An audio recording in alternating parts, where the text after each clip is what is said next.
Good morning. Reproductive system. So female reproductive system a pair of a ovary, pair of the uterine tube, uterus, vagina. So here you can see this diagram. These are the parts of this uterus. This one are the uterine tube and ovary and vagina. So these one are the organ of this female reproductive system. Now ovary.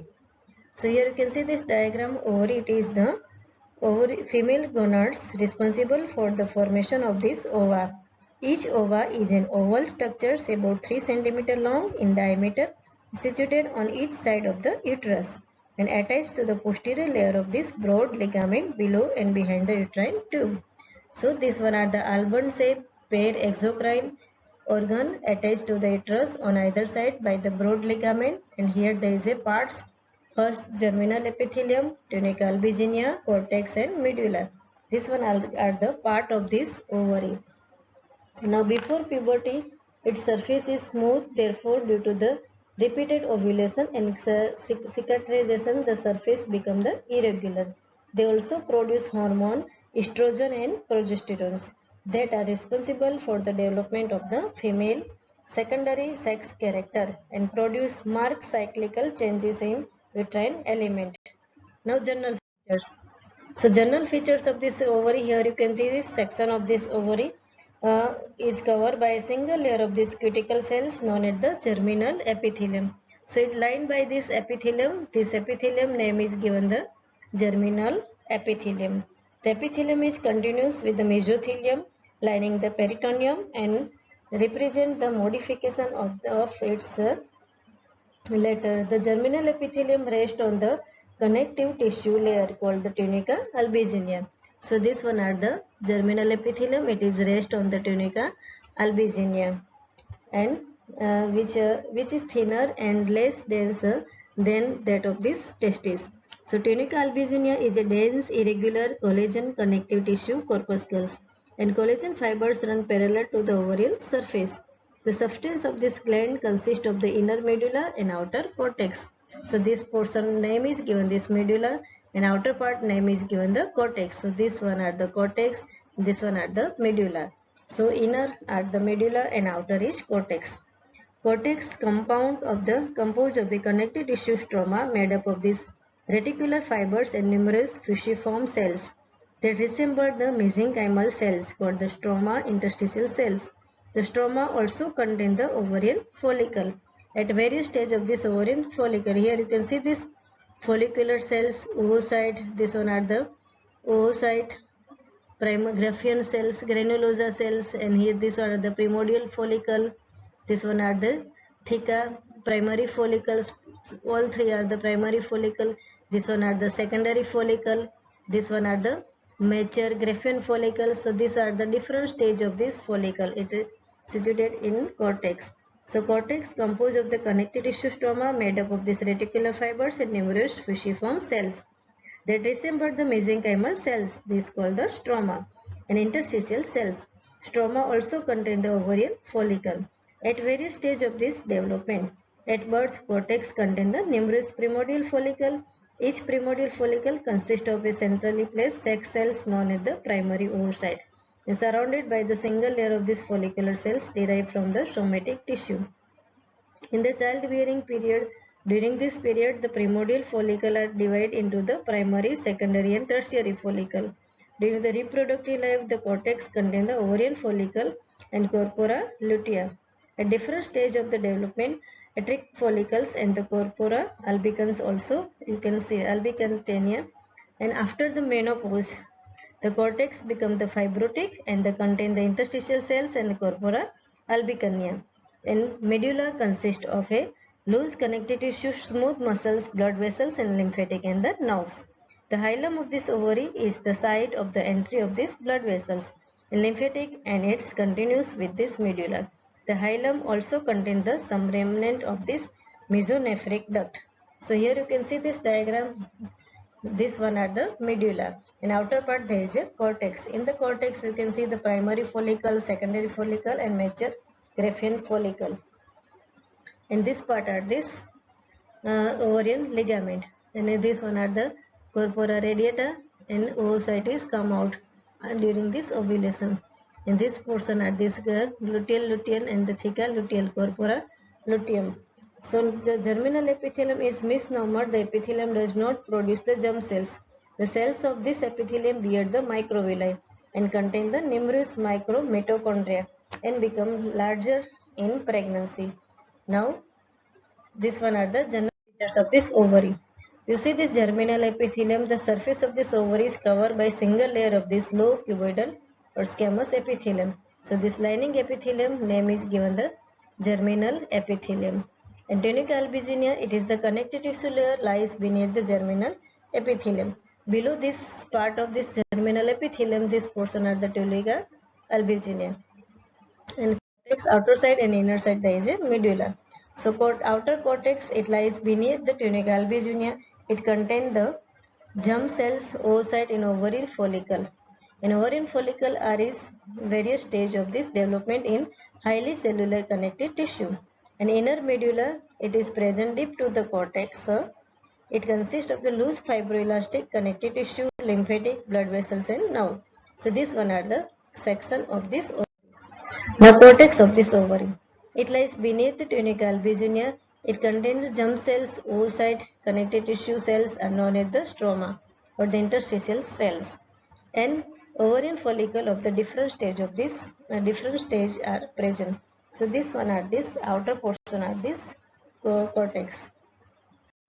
Now follicle in this ovarian cortex. An ovarian follicle consists of centrally placed oocyte, periphery placed surrounding cells, and follicular cells when oocyte is surrounded by single cell layer, granulosa cells when oocyte surrounded by multiple layer of these cells. So this one are the ovarian follicle. So ovarian follicle, when ovarian follicle consists of a developing ova surrounded by follicular cells, the development of the maturation of an ovarian follicle passes through the four stages: primordial, primary, secondary and Graafian, and the process is called the folliculogenesis. Here you can see this diagram. This one are the follicular cells, this one are the oocyte. So drawing of this primordial, primary follicle, secondary and mature follicles. So this one are the follicular cells. So early primary follicle. Surrounding there is a primary follicles. There is a zona pellucida. So this section are the primary follicle. So primary follicle is a most primitive follicle. It is composed of primary oocyte surrounded by a single layer of flattened cells called the follicular cells or the granulosa cells. So this single layer of the cells name is given this follicular cells or the granulosa cells. Primordial follicle are smallest and simplest in structures, located at the periphery of the cortex.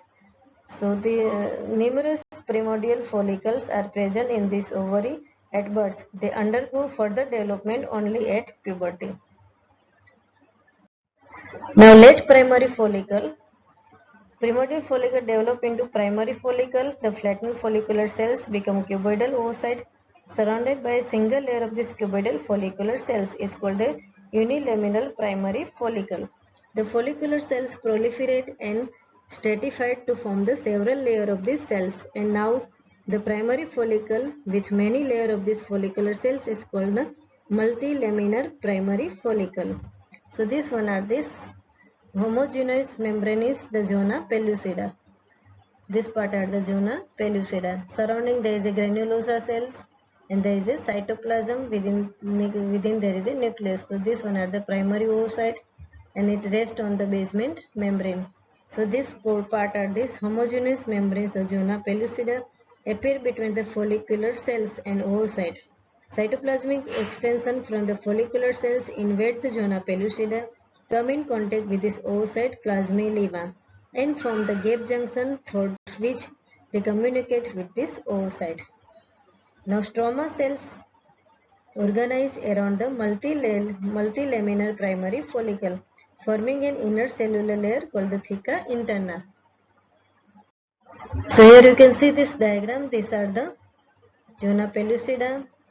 These cells are the granulosa cells, cytoplasm, entrums, nucleus of the cell membrane and nuclear membrane, and this one are the basement membrane. So these are the secondary follicle. So secondary follicle, multilaminar primary follicle, develop and increase the size and follicular cells. It proliferate to form the several layers of the cells that constitute the membranous granulosa. The oocyte enlarge and reach its maximum size. Intercellular space develop within the mass of these granulosa cells and filled with the fluid called the liquor folliculus. So this fluid is called the liquor folliculi. Here there is a present the fluid. So liquor folliculi and the follicle is called as the secondary follicle. When there is a development of this antrum, this follicle name is given the secondary follicle. Under the influence of this follicle stimulating hormone, number of this layer of this granulosa cells increase as well as the fluid filled cavity. As more fluid is produced in individual cavity close to form a single cavity called the antrum. So this name is given the antrum. Now Graafian follicle. So Graafian follicle also name is given this mature Graafian follicle because Graafian follicle or the granulosa cells are rearranged and now the primary oocyte lies eccentrically and surrounded by a small gap of the granulosa cells that project into the cavity called the clumpus oophorus. This part name is given this large cavity antrum filled with this follicular fluid and it is eccentrically placed. There is a ovarian thicker layers. This part are the basal lamina, this clumus of the cells surrounding primary oocyte, and this one are the granulosa cells layers. So granulosa cells layers. So what is the Graafian follicle or the mature Graafian follicle? The granulosa cells are rearranged and now the primary oocyte lies eccentrically and surrounding by a small group of these granulosa cells. This granulosa cells is surrounding the small primary oocyte and it plays eccentrically periphery. So eccentrically and surrounded by a small group of these granulosa cells that project into the cavity called the clumus oophorus. So project into the cavity. So this cavity name is given this antrum. The granulosa cells that attach the oocyte to the wall of this follicle constitute the discus proligerus, the innermost layer of this clumus oophorus that lies directly adjacent to the zona pellucida is called the corona radiata. So this part name is given this corona radiata, presence of this antrum, oomas are present eccentrically periphery, name is given this mature Graafian follicle. The follicle in the cortex, primordial follicle, oocyte becomes surrounded by single layer of the squamous follicular cells to become primordial follicle. So here you can see this number of this primordial follicle, oocyte, and there is a follicular cell, single layer of this follicular cells. Name is given this primordial follicle. Large number of this primordial follicle are found in stroma of this cortex and beneath this tunica albuginea. So this lining epithelium are the germinal epithelium. Beneath the germinal epithelium, this part are the tunica albuginea. And within this tunica albuginea of the cortex, there is a presence the number of this primordial follicle. Now second is a primary follicle. After the puberty, free primordial follicles start to grow during each menstrual cycle. Oocyte enlarged surrounding the flat cells change to the locuboidal. Zona pellucida and zona and granulosa cells are present. Connective tissue around the stroma condensed to form a thick follicule. So here you can see this primary follicle. There is present the granulosa cells, zona pellucida and oocyte and primary oocyte and rest on the basement membrane. So this part name is given this primary follicle. So primary follicle are the nothing but there is a present the more than 2 to 3 layer of this granulosa cells. So name is given this primary follicle. The follicle develop primordial follicle further develop into the primary follicle. The flattened follicular cells become the cuboidal. In oocyte surrounded by single layer of this cuboidal follicular cells is called the unlaminar primary follicle. And follicular cells proliferate and stratify to form a several layer called the primary follicle with many layer of this follicular cells. उसको हम बोलेंगे multilaminar primary follicle.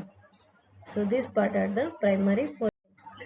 So primary follicle, the oocyte and follicle cells now secrete a gel-like glycoprotein layer surrounding the oocyte. This is called the zona pellucida.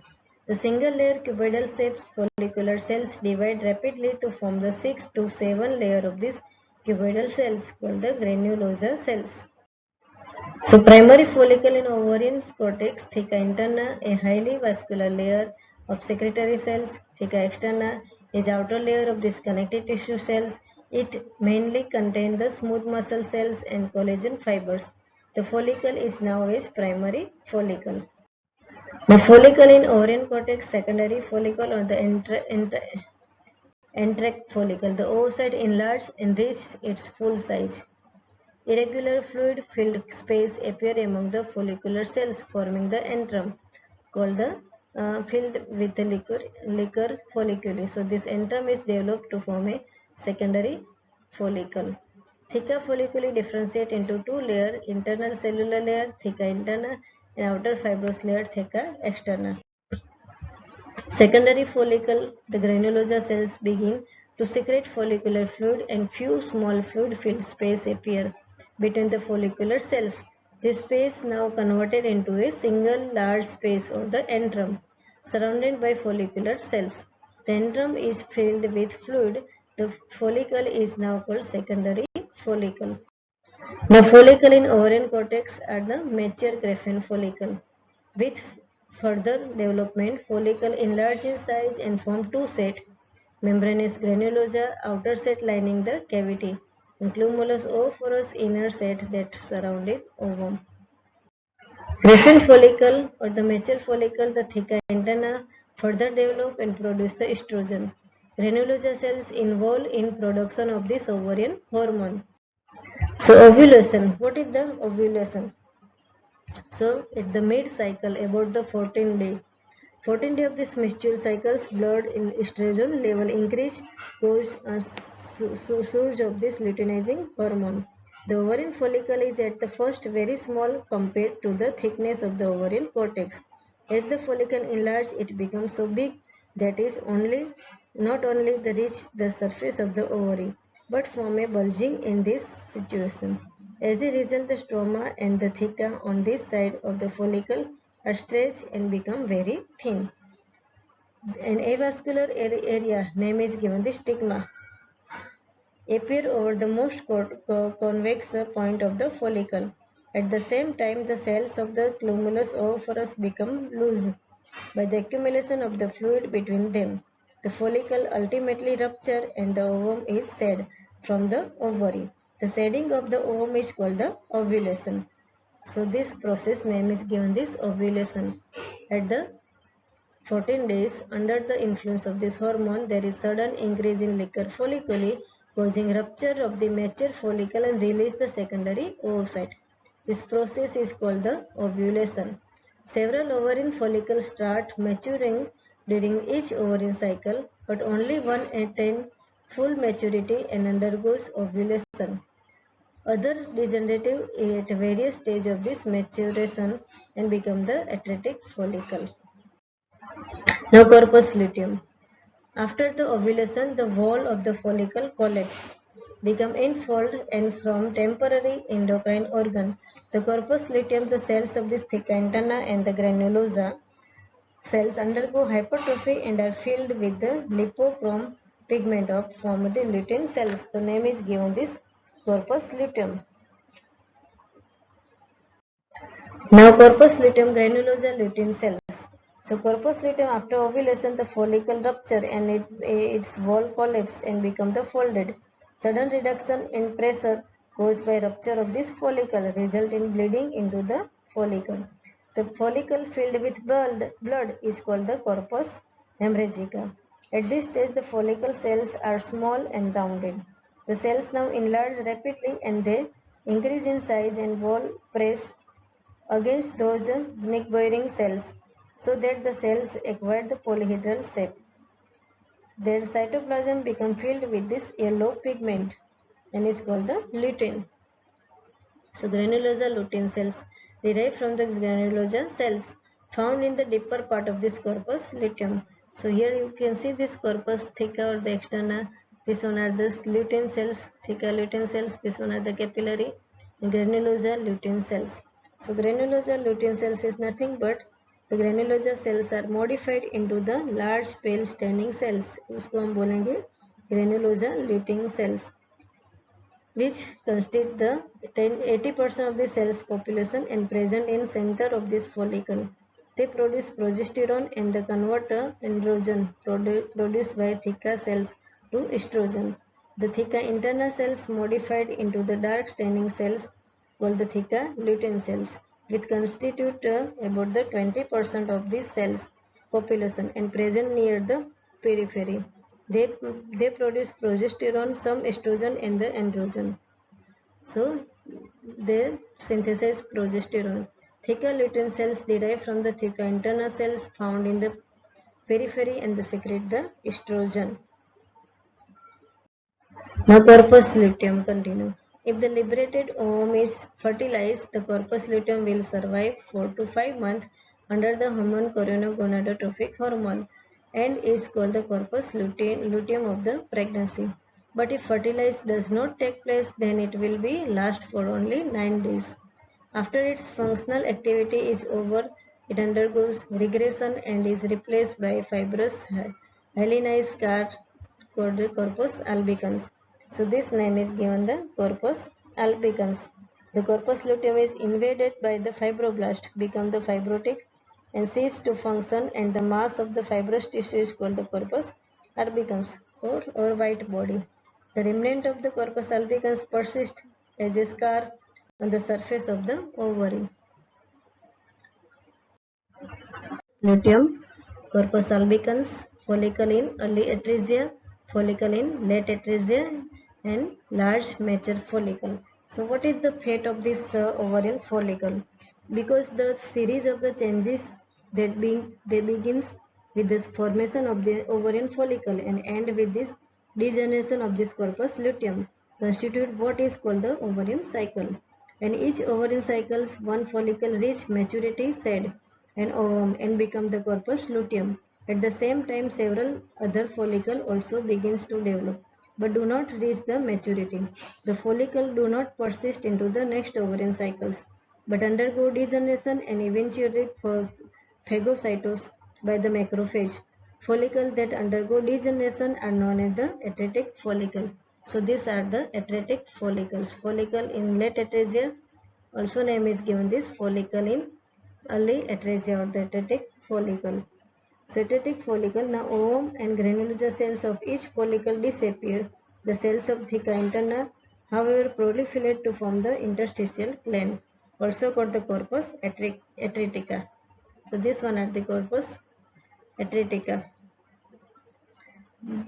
Period activity. Each gland becomes the mass of the scar tissue and from corpus albicans formed from the corpus luteum. The cortex of an ovary of the woman in reproductive period can show the ovarian follicle at the various stages. So this one are the fate of this ovarian follicle. The corpora lutea, corpora albicans and the corpora atretica. So here there is a formation of this follicle. So medulla of this ovary. So you see this medulla, it is central part of this medulla. Periphery there is a cortex. It present deep to the cortex and contain the loose connective tissue, lymphocyte, blood vessels and the nerve present within this medulla. The panoramic view of this ovarian follicle. Here you can see this outer portion at the cortex. There is present the primordial follicle, primary follicle, secondary follicle and Graafian mature follicle. And central portion there is a medulla oblongata. Sorry, there is a medulla. It contains the blood vessels and the nerves. Now summary of this ovary on the section. This part are these blood vessels carries within this ovary and it ovarian vessels is enter into the medulla and supply the whole part of this ovary. Periphery, the lining epithelium are this germinal epithelium. These are the ovarian surface or the germinal epithelium. Within the germinal epithelium, this name is given this albuginia. This albuginia contain the early primary follicle, primordial follicle, then late primary follicle, then secondary follicle, and this one are the Graafian follicle. And if there is a after ovulation, this rupture the follicle, oocyte is come out during this ovulation, and then there is a formation of this corpus luteum. It present within this blood, name is given this corpus hemorrhagicus. So regressing the corpus luteum, and ultimately there is a formation of this corpus albicans. So this one are the fate of this ovary. Now second slide are the uterus. So general features of this uterus, it has a fundus, body and cervix. So uterus, it is the organ, inverted pear shape. It is muscular bag located in the pelvic cavity between the urinary bladder, below the urinary bladder and in front of this sigmoid colon and rectum behind. On each side it receives the opening of this uterine tube. At the superolateral angle, cornu and communicate below with this vagina through the external os. The uterus consists of the three parts from above downward: fundus, body and cervix. So above there is a fundus, central there is a body, and below there is a cervix. The fundus is a upper dome shaped part which is above attached of the fallopian tube. The body extends from the fundus to the isthmus, and the isthmus is narrow constricted part separated the body of the uterus from the cervix. Below the isthmus, the uterus becomes cylindrical in shape. This part is known as the cervix. The uterus has a very thick wall consisting of the endometrium, myometrium and perimetrium from within outward. So this the part of this uterus, it connects the fallopian tube. This one are the general features of this fallopian tube. It has a four-part intramural part, isthmus of this fallopian tube, ampulla and infundibulum. So uterine tube are a pair of this muscular tube which convey the ova from the ovary to uterine cavity, and they are called the fallopian tube or the oviduct. Each uterine tube has a medial or the uterine end attached to the uterus and a lateral end that open into the peritoneal cavity near the ovary. From medial to lateral side, tube has a uterine intramural part that pass through the thick of uterine wall. Relatively narrow, thick wall part called the isthmus. Second part is isthmus. A thin wall, dilated part called the ampulla. Third part are the ampulla. And funnel shaped infundibulum, it is prolonged into the number of this finger-like process. This finger-like process name is given this infundibulum. So fallopian tube is divided into the four part from isthmus, from uterus to the peritoneal cavity, intramural part, isthmus, ampulla and fimbriated end of this fallopian tube. So this one are the general features of this fallopian. Now histology of this uterus. So it consists of these three layers from outside, from within outward: endometrium, myometrium and perimetrium. So endometrium is the mucous membrane of the uterus is called the endometrium. The endometrium consists of the lining epithelium and lamina propria, stroma, numerous uterine gland and present in the stroma. Lining epithelium is columnar before mesh the called the ciliated. During this reproductive life, it is lined by the simple column epithelium because cilia cannot grow due to the repeated destruction of the superficial part of this endometrium. In lamina propria or the stroma contain the embryonic stroma cells, numerous blood vessels, lymphatic nerve and the tubular uterine gland. So this one are the endometrium. You can see this, it is lined by the simple column epithelium, consists of the two layer, basal layer and functional layer. So this part are the basal layer of this endometrium, this portion are this functional layer of this endometrium. So the stroma contain the embryonic cells, numerous blood vessels, lymphatic and the tubular part. Now endometrium is divided into these two parts during the changes of this menstrual cycle. So endometrium undergo marked cylindrical changes that constitute the menstrual cycle. The cycle is calculated from the beginning of one menstrual bleeding to the beginning of the next bleeding, an average of the 28 days duration. The ovulation takes place at the middle of this cycle. Pre-ovulatory cycle is regulated by the estrogen of this ovarian follicle, and post-ovulatory cycle is regulated by the progesterone of the corpus luteum. The endometrial changes are divided into the menstrual post-menstrual, regenerative, proliferative, and secretory. First menstrual phase. So endometrium. Endometrium is undergoes cyclical changes which prepare it from the implantation of the fertilized ovum. Stratum functionalis, it broader uterine lumen containing uterine gland, slough off during the menstruation. The endometrium stratum basalis retain during this menstruation source of cells for the regeneration of the functional layer. So functional layer, this one at the basal layer. So changes of this menstrual cyclical changes in endometrium during the follicular phase, secretory phase, and menstrual phase. The endometrium undergoes cyclical changes under the influence of this ovarian hormone in each menstrual cycles. The changes are mainly in terms of the thickness and the histological appearance. Cyclical changes divide into the three phases for follicular phase. Here you can see this follicular phase. This phase begins at the end of this menstrual cycles at the 5th day. Secretion of this estrogen. Repair of the damaged endometrium by the proliferation of the cells in stratum basalis. The thickness of this endometrium is about 3 to 4 mm. Abundant stroma and it is highly cellular. Gland are strained and have narrow lumen. Spiral artery which are the singly coiled. So this one are the follicular phase of this endometrium. Here you can see this follicular phase of this endometrium. Then second there is a menstrual phase. Secretory phase of the endometrium. It consists with the secretion of the progesterone secreted by the corpus luteum and lasts from the 15 to 28 days of this menstrual cycle. Endometrial thickness 6 to 7 mm. Glands show increased activity and become the more tortuous.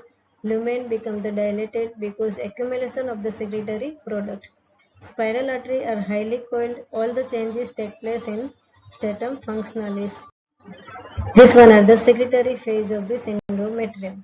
So now third proliferative phase. So endometrium is changed in three phases: secretory, proliferative, and the uh, menstrual phase. So proliferative, this one are the secretory phase of this menstrual endometrium changes the endometrium. Menstrual phase of this endometrium, if ovum is not fertilized, the shedding of the superficial two-thirds of this endometrium, stratum functionalis, which loss of this blood, stratum basalis remain intact. So this one are this endometrium changes occur during this menstrual cycle or menstrual phase. This phase occurs because of the cessation of the secretion of the progesterone by the corpus luteum. It lasts for the 5 days. The endometrium and the underlying tissue are lost. Necrotic stroma and the spiral artery are sloughed off.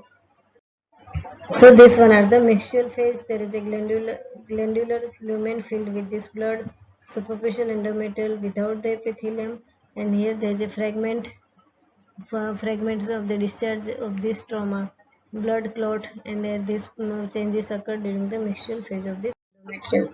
Now myometrium. So myometrium is the muscle layer of this uterus is called the myometrium. It consists of this bundle of these smooth muscles. So it is thickest layer consists of the three layer, inner and outer longitudinal, middle circular layer which contain large blood vessels and the connective tissue. Myometrium undergoes hypertrophy during the pregnancy due to the estrogen. So this part name is given the myometrium. There are connective tissue, blood vessels, and the nerve lymphatic. The muscles fiber run in various directions and distinct layer difficult to define. The myometrium consists of the three ill-defined layers: outer longitudinal, middle circular, and inner reticular. Inner reticular. In the middle layer, there are the mixture of this bundle running in the various directions. The longitudinal muscles are continuous with this corresponding muscles of the uterine tube. And longitudinal muscles help in anchoring of the uterus. Middle layer contain the vascular bed, the stroma vascular. Circular muscles of this layer form a sphincter to retain the uterine content. Endometrial vessels pass through the interstice of this inner reticular arrangement of the smooth muscle layer. So living ligature of this uterus. Growth of this myometrium is stimulated by the estrogen. The muscle cells increase in number, name is given this hyperplasia. An increase in size, name is given this hypertrophy during pregnancy. Contraction of this myometrium are the responsible for the expulsion of the fetus at the time of this childbirth. Now, last one are the perimetrium. So, perimetrium of the uterus, this layer contains the two-layer mesothelial lining, connective tissue layer. This continue as a peritoneum of this broad ligament. So this one are the serous cord derived from this peritoneum and cover the entire organ except two lateral border. Anterior surface of this supravaginal part of the cervix and the vaginal part of this cervix. The posterior surface of the uterus is adherent to the underlying muscles, but in the anterior surface it is adherent in the upper part but separated from the muscles by the loose areolar tissue in the lower part. So this one are the perimetrium. So you can see the cervix of this uterus. So it is not lined by this endothelium, hence does not show the cyclical changes. Cervix canal is lined by the simple tall columnar mucus secreting epithelium. There are branched tubular gland in this lamina propria of the cervix. So this section are this cervix. So vaginal fornix, vaginal epithelium and vaginal wall. So general features microscopic structure of cervix में क्या होता है? Mucous membrane endocervix होते हैं. Has number of this oblique place palmate fold and it contains the deep branching gland that secrete the mucus. The mucus also shows the small cyst that probably represent glandular element that are distended with this secretion. The cysts are called the ovarian nephropathy. So this one are the histological appearance of this cervix. Mucous membrane होगा, cervix project into vagina. Cervix has a few smooth muscles fiber. During pregnancy, cervix mucosal gland proliferate and secrete more viscous in the abundant muscles. The lumen of the cervix is normally narrow canal. It has a tremendous capacity for the dilatation and in the time of this childbirth, it becomes large enough for the fetal head to pass the throat. So this one are the now vagina. Vagina it is organ of this copulation and pasteurization. So vagina is a fibromuscular elastic tube that extends from the lower part of the cervix to the external genitalia. It is about 8 cm long. It is capable for the considerable elongation and distension. This begins helped by rich network of these elastic fibers in its wall. So microscopic features of this vagina. It consists mucosa, muscular layer and adventitia. Mucosa lined by the stratified squamous, non-keratinous epithelium. It has no gland but keep the moist from the secretion of the cervical gland. Muscular layer mainly longitudinal and transverse arrangement of the smooth muscles. In adventitia there is a contain connective tissue and the blood vessels. So this one are the vagina. जो muscles coat है उसमें outer longitudinal है ना inner circular layer है और smooth muscle है. Many elastic fibers are present among the muscle fibers, and the lower end of this vagina is surrounded by striated muscles fiber. So this one are this section of this vagina, and outermost layer are this serosa or adventitia. This part are the serosa. So muscle wall is surrounded by the adventitia made up of this fibrous tissue containing mainly elastic fibers. It derived from this peritoneum and cover only the posterior fornix of the vagina. So this one are the mucosal fold, stratum, stratified squamous epithelium, connective tissue papilla, lymphoid nodules, then smooth muscles, longitudinal bundle, transverse bundle and adventitia. This one are the lamina propria, contain the blood vessels and lymphatic aggregation, lymphatic tissue, interstitial connective tissue containing the smooth muscle fibers, then adventitia. So this one are the histology appearance of this. Now uterine tube. So tubular structures present on either side at the superolateral aspect of this uterus. So this part are this uterine tube. So it extends from this uterus to the lateral end of this peritoneum. So receive the ovum for the fertilization at the ampulla, from where it is transported to uterus. Consists of this mucosa, muscle layer and serosa. Here you can see this uterine tube microscopic structures, mucous membrane. First mucosa. So wall of this uterus consists of mucosa. So a 6 longitudinal fold which give rise to the number of the secondary and tertiary fold and almost fill the lumen of this tube.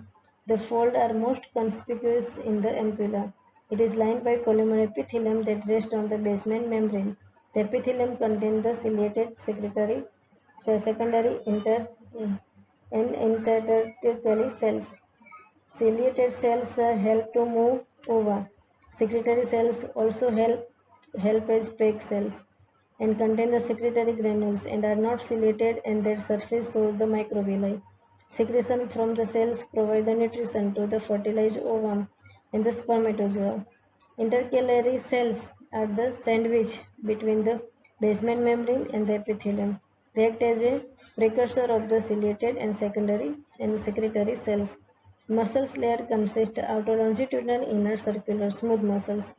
The intramural part may have the innermost longitudinal layer, circular muscles in the abundant isthmus where the lumen is narrow and suggesting of the existence of the anatomical sphincter. And serosa, it is the derived from this peritoneum and contain the uh, lower border and the intramural part. So this one are the 3-layer mucosa fold, highly branched, so the lumen appear irregular. You see this muscular layer and this mucosa lined by simple ciliated column epithelium and PEG cells, non-ciliated secretory cells. PEG cells have secretory function which help in capacitation of the spermatozoa. Here you can see this lamina propria lining epithelium with ciliated epithelium, PEG cells, secretory cells that are not ciliated, simple columnar epithelium, rest of this are the ciliated cells. Ciliating PEG cells provide the nutrition to the fertilized egg as it travels through the uterine tube. Cilia of these columnar cells beat towards uterine and help in movement of this oocyte. So this one are the section of this uterine tube. Innermost mucosa and outermost serosa contain the peritoneum of the broad ligament. And thickness of this muscle cord increase from lateral to medial end of this tube, infundibulum to intramural portion. So this one are the histological appearance of the uterine tube. Now paranomic view of this uterine tube, you can see the circular muscle fibers. These one are the interstitial connective tissue, venules, arterioles, epithelium, folding mucosal fold, lamina propria, this part of the lamina propria, peritoneal mesothelium or the serosa, and longitudinal muscles fibers. This one are the paranomic view of this uterus. Now clinical anatomy. So first fibromyoma of the uterus. It is very common benign tumor in which there are the circumscribed nodules present in the myometrium. So this name is given this fibromyoma of the uterus. Fibromyoma of the uterus. Now second applied anatomy. Clinical anatomy, carcinoma of the cervix. So carcinoma of the cervix arise from the stratified squamous epithelium and that lies the intravaginal part of this cervix. So this name is given this clinical anatomy or the carcinoma of this cervix. Carcinoma of this cervix, it is mainly present in this stratified squamous epithelium that lies the intravaginal part of this cervix. Thank you. Here there is a complete the class of this histology of this female reproductive system. Some applied anatomy of this ovary like the ovarian tumor भी हो सकता है, polycystic ovarian disease भी हो सकता है, ovulation pain भी हो सकता है during the ovulation. About 45% of this woman mid cycle pain, which is a sharp low abdominal pain that lasts for the few minutes to long 24 hours. A pregnancy test, human cortical gonadotrophic hormone luteum pregnancy can be detected in the uterine as early as 10 to 14 days of the pregnancy. Ectopic pregnancy भी हो सकती है fallopian tube में, uterus dysfunction में uterine bleeding हो सकता है, endometriosis हो सकता है. This all are the applied histology. And adenomyosis, vaginitis, fibroadenoma. So these all are the applied related histology of this female reproductive system. Thank you.